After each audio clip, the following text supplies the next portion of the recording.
Well, as is the case with so much of what has taken place since last week's presidential debate, I have an update for you about polling, which I said was going to be what I wanted to look at post debate to figure out the impact of that debate. And depending on which story you want to tell yourself, depending on which pundit or commentator or influencer you want to listen to, you can find a case that the polling has fallen off of a cliff for Joe Biden and he couldn't possibly win.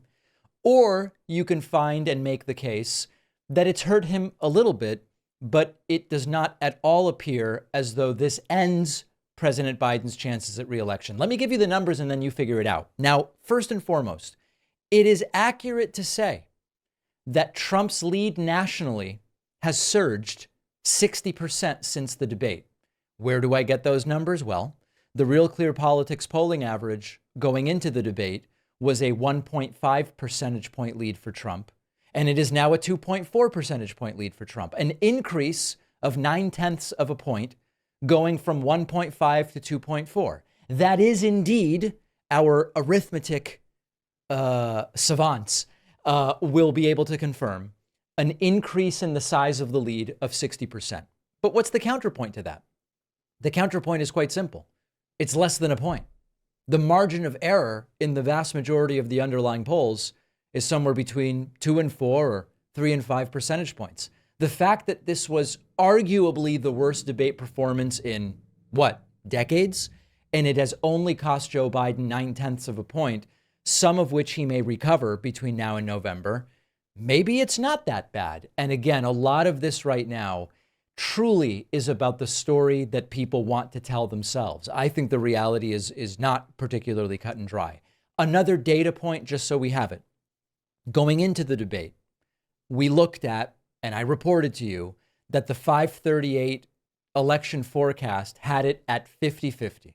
With 100 election simulations done, Biden came out ahead in 50 of them becoming president. Trump came out ahead in 50 of them becoming president. Those numbers have shifted, but they've shifted to 52 Trump, Biden 48.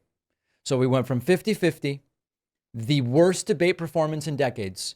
It is now 52-48 Trump.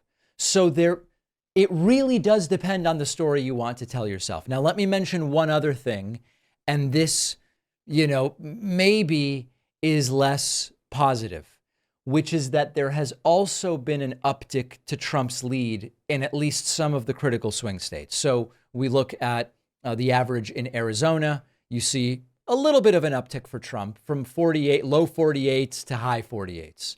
You look at the state of Nevada. Actually, in Nevada, things look perfectly fine for Joe Biden. You look at Wisconsin and you see it's basically flat.